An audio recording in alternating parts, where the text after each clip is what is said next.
Assalamualaikum warahmatullahi wabarakatuh. Perkenalkan, nama saya Anissa Pomari. Saya dari Prodi Pendidikan Bahasa dan Sastra Indonesia tahun angkatan 2021 STKIP PGRI Ponorogo. Di sini saya akan membacakan sebuah cerpen yang berjudul Rembulan dalam Cappuccino, karya Seno Gumira Adijardja.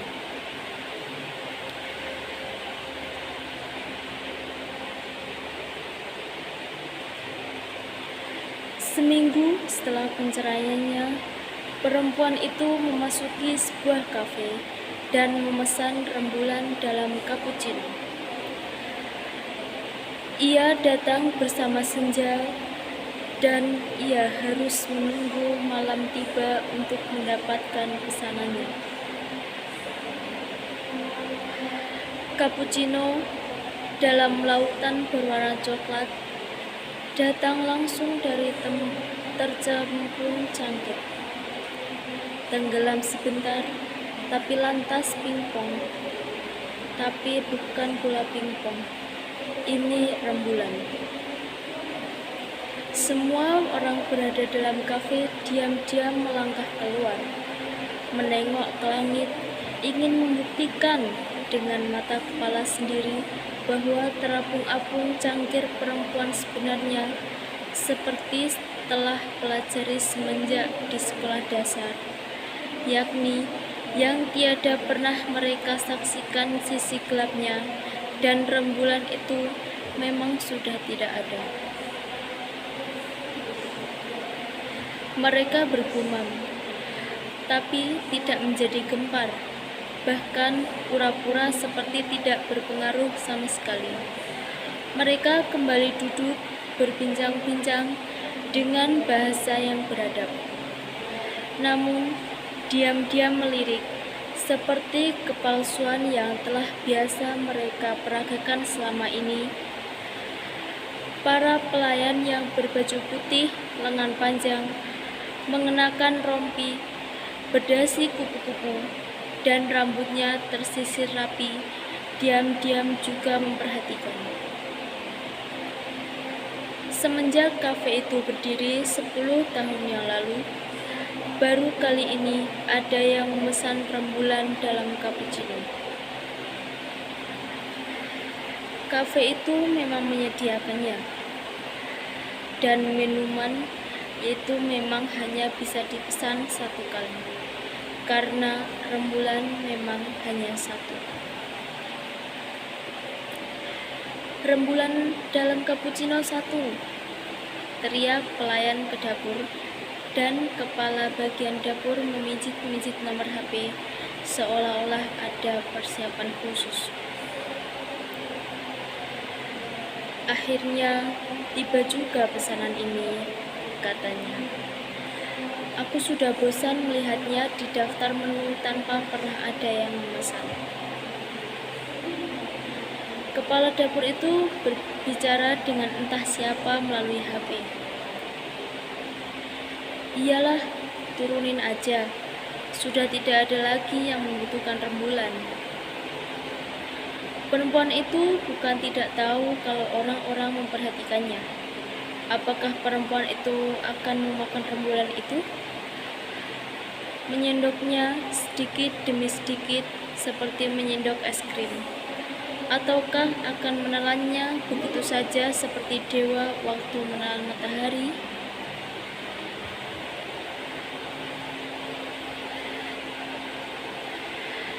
Ia memperhatikan rembulan yang terapung-apung di cangkirnya. Permukaan cappuccino yang masih dipenuhi busa putih, seperti pemandangan kutub utara. Tapi cappuccino itu panas, bagaikan masih mendidih. Ia senang dengan penampakan itu, dingin tapi panas, panas tapi dingin. Segala sesuatu tidak selalu seperti tampaknya. Seminggu kemudian, Seorang lelaki memasuki kafe itu dan memesan minuman yang sama. "Rembulan dalam cappuccino," katanya.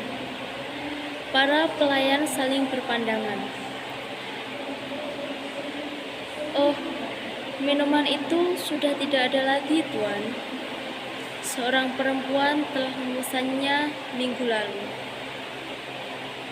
Lelaki itu terpana. "Apakah Tuan tidak memperhatikan? Sudah tidak ada rembulan lagi dalam seminggu ini." Lelaki itu tersentak. "Seorang perempuan? Istri saya? Maaf, bekas istri saya." Para pelayan saling berpandangan. Salah seorang pelayan menjelaskan ciri-ciri perempuan yang memesan rembulan dalam cappuccino itu. "Ah, pasti dia. Dasar. Apa sih yang tidak ingin ditelannya di dunia ini? Apakah dia makan rembulan itu?" Para pelayan saling berpandangan. "Tidak, Tuan." "Jadi, apakah memang perempuan itu istri Tuan?" "Bekas." "Maaf, bekas istri Tuan. Mungkin Tuan masih bisa mendapatkan rembulan itu." "Maksudmu?" "Dia tidak memakannya, Tuan. Dia minta rembulan itu dibungkus." "Dibungkus?" "Ya, Tuan. Ia tidak menyentuhnya sama sekali, hanya memandanginya saja diam-diam." Para pelayan di kafe itu teringat betapa perempuan itu mengaduk-aduk rembulan dalam cappuccino, bahkan menyeruput cappuccino itu sedikit-sedikit. Tapi tidak menyentuh rembulan itu sama sekali. Perempuan itu hanya memandanginya saja berlama-lama, sambil sesekali mengusap air matanya. Mereka ingat perempuan itu masih di sana dengan air mata bercucuran, dan masih tetap di sana. Kebetulan di tempat sekarang lelaki itu duduk, sampai tamu-tamu di kafe itu habis menjelang dini hari. Kemudian, dia meminta rembulan itu dibungkus. Ketika dibungkus, rembulan sebesar bola pingpong yang semula terapung-apung di dalam cangkir itu berubah menjadi sebesar bola basket. Itulah sebabnya kepala dapur meminta agar pencoretan rembulan dalam cappuccino dari daftar menu ditunda.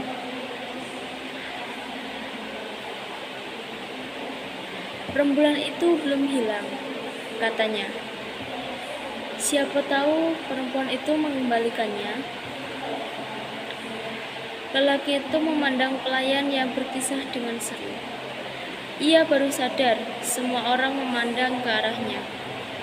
Ketika ia menoleh, tamu-tamu lain itu segera berpura-pura tidak peduli, padahal penasaran sekali. "Kalau dia muncul lagi, tolong katakan, saya juga mau rembulan itu." "Ya, Tuan." Lelaki itu melangkah pergi, tapi sempat berbalik sebentar. "Dan tolong jangan panggil saya Tuan," katanya, seperti main drama saja. Padahal ia sangat menikmati perlakuan itu seperti yang ia lakukan bekas istrinya sebelum mereka berpisah.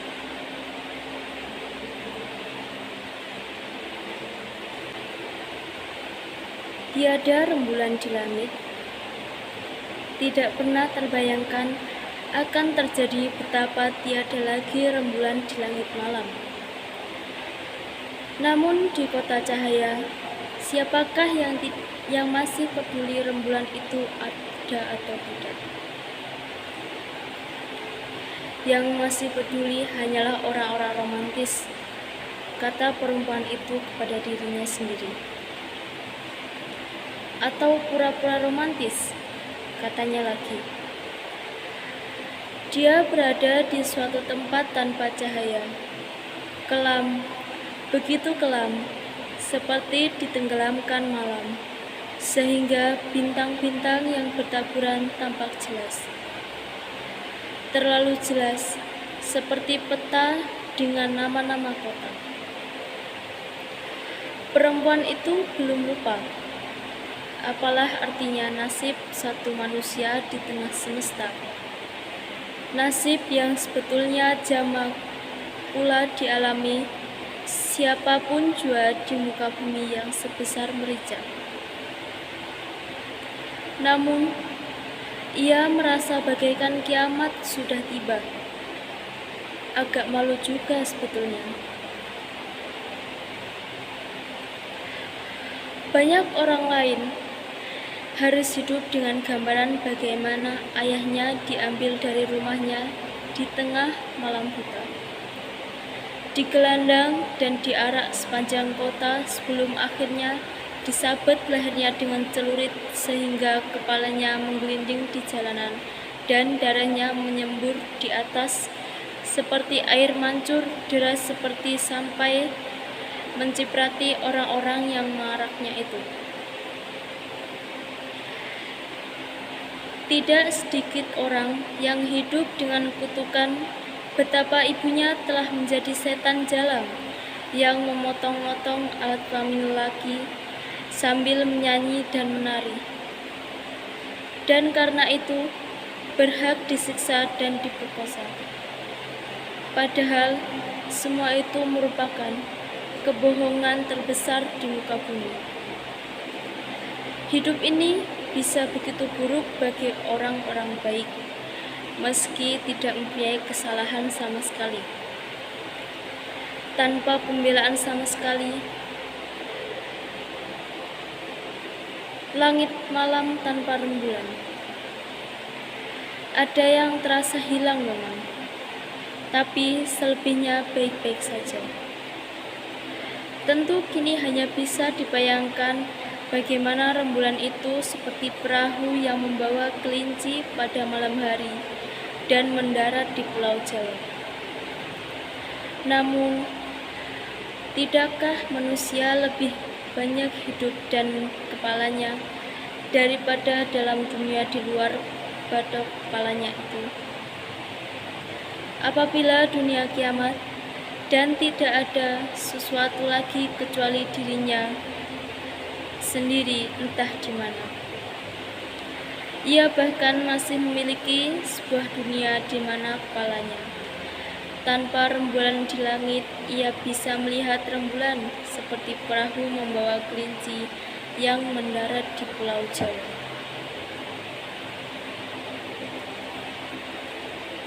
Rembulan itu berada di punggungnya sekarang, terbungkus dan tersimpan dalam ransel. Apakah ia berikan saja pada bekas suaminya, yang diketahuinya selalu bercita-cita memesan rembulan dalam cappuccino?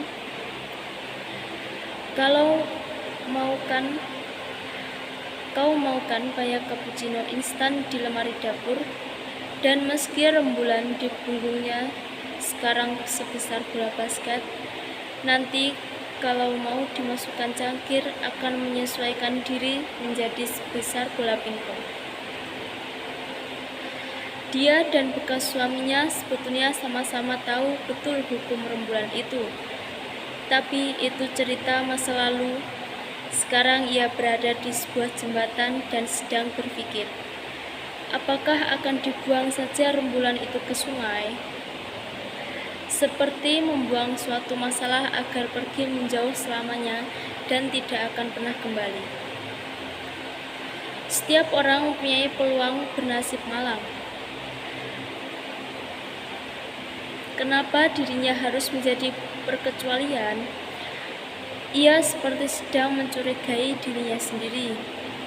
Jangan-jangan ia hanya mewajibkan dirinya berduka karena selayaknya seorang istri yang diceraikan dengan semena-mena merasa terbuang. Padahal perpisahan itu membuat peluangnya untuk bahagia terbuka seluas semesta. Dalam kegelapan tanpa rembulan, perempuan itu tidak bisa melihat senyuman maupun air matanya sendiri di permukaan sungai yang mengalir perlahan. Dan ia tak tahu apakah masih harus mengutip Pablo Neruda. 3 minggu kemudian, pada hari hujan yang pertama musim ini, perempuan itu muncul lagi di kafe tersebut. Saya kembalikan rembulan ini, bisa diganti soto Betawi? Itu masalahnya. Tidak bisa, Puan. Kami tidak punya soto Betawi. Ini kan restoran Itali. Cukup sekian cerpen yang dapat saya sampaikan. Ada kurang dan lebihnya saya mohon maaf. Akhiran wassalamualaikum warahmatullahi wabarakatuh.